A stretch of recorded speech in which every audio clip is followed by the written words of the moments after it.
Welcome everybody to the Dub Nug Show, where you get your cannabis news and reviews. Thank you for joining me. I know I missed Monday. Today is Tuesday, so apologize for that, but I was a little busy. But I am here on Tuesday and I will be here on Friday. Hopefully I can get my review done and posted on Wednesday, so that will be there. That one is Gummy Buns. I just had Georgia Pie come out last week, so make sure you go over there and check that one out. Be sure you comment, like, and subscribe, and share, and hit that notification bell. Show your friends what's going on with the cannabis news. Make sure your fellow stoners know what's going on in the news. Share this show with them so they can stay informed too. So without further ado, let's get into the news. Today we got marijuana users have a constitutional right to own firearms. That's right, people.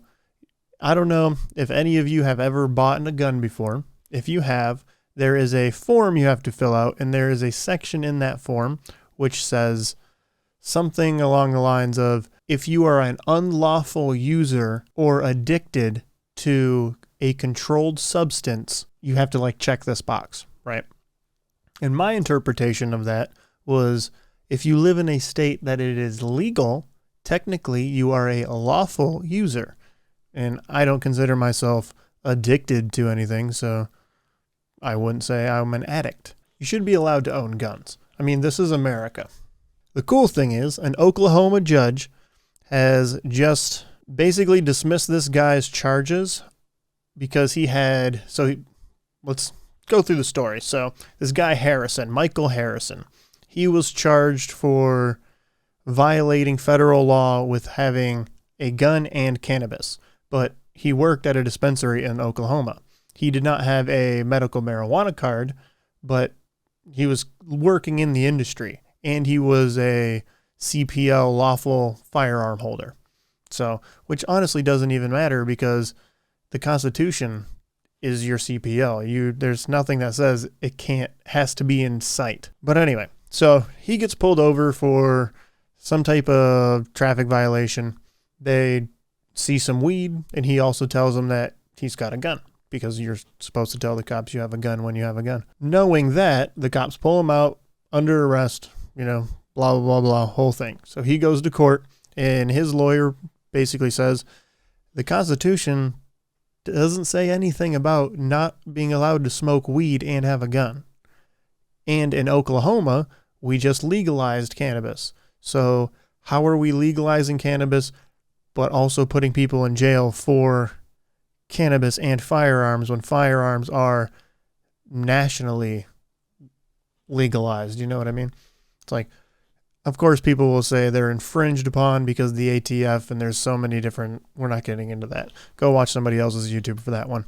So Harrison's lawyer argued basically that section of the paperwork, that form, is for felons, people that are mentally ill and addicted, like intoxicated people, that you can't buy a gun when you're intoxicated. So it's things like that is what he argued, and the judge agreed with him. So the judge and Harrison's lawyer, they agreed, ruling that the federal prosecutor's argument that Harrison's status as a marijuana user justifies stripping him of his federal fundamental rights to possess a firearm is not a constitutional permissible means of disarming Harrison. So the judge agreed with Harrison's lawyer, basically dismissing the case, and that's setting a new precedent for cannabis and firearms, which is a pretty big deal because normally not everybody, let's just get this out there. You shouldn't be smoking weed and shooting guns, just like you shouldn't be drinking and shooting guns. But if you have guns and you smoke weed, you should be allowed to do those things. You shouldn't be doing everything together, but you should be able to do whatever you want as long as you're not hurting anybody. This is America. That's the whole point. So this is a pretty big deal. It's pretty cool. I only truly had one story today. I'm trying to keep them a little bit shorter. That way, it's cannabis news. There's not that much that happens. If I get a lot more stories, then I'll make sure that I come out with more stories.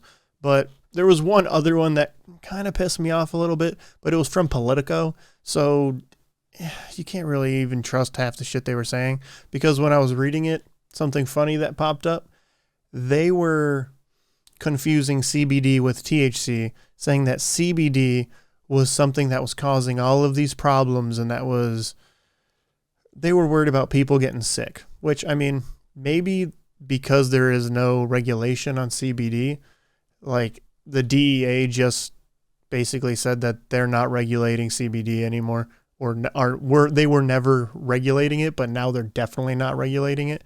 So that's a little scary.